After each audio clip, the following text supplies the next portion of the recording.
দুর্নীতি দমন কমিশনের চেয়ারম্যান মঈনুদ্দিন আবদুল্লাহর সঙ্গে সাক্ষাৎ করেছেন বৈষম্যবিরোধী ছাত্র আন্দোলনের অন্যতম সমন্বয়ক সার্জিস আলম ও হাসনাত আবদুল্লাহর নেতৃত্বের ৪ সদস্যের একটি দল। বৃহস্পতিবার দুপুর ১:৩০টার দিকে তারা সেগুনবাগিচায় দুদকের প্রধান কার্যালয়ে যান।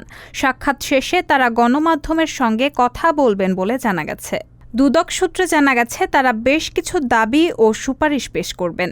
এদিকে বুধবার দুপুরে মিথ্যা মামলা, চাঁদাবাজি, হয়রানি, নির্যাতন ও বিভিন্ন সেতুতে টোল আদায় বন্ধ নিয়ে ফেসবুকে একটি পোস্ট দেন সার্জিস আলম।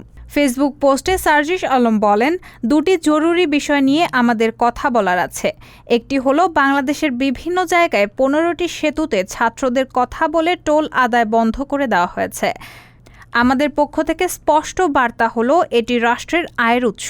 ফলে কেউ স্টুডেন্টদের কথা বা বৈষম্যবিরোধী ছাত্র আন্দোলনের নাম অপব্যবহার করে এই কাজ করবেন না।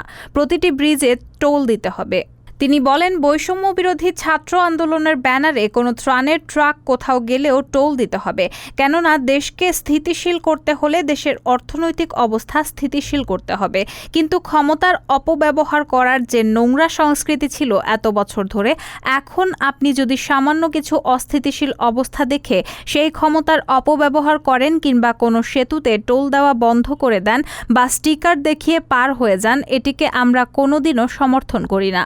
সার্জিস বলেন, আমাদের জায়গা থেকে স্পষ্ট বার্তা হলো এসব সেতুর টোল দিয়ে যেতে হবে। কেননা ত্রাণের কথা বলে কোনো একটি গাড়ি পার হয়ে গেলে তার সঙ্গে আরও অনেক গাড়ি পার হয়ে যাচ্ছে।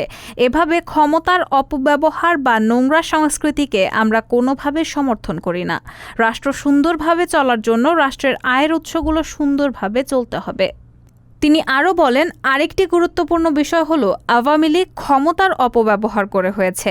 তাদের দল বাদে অন্য সব রাজনৈতিক দলগুলোর নামে মিথ্যা মামলা দিয়ে হয়রানি করছে, চাঁদাবাজি করছে, এলাকা ছাড়া করছে।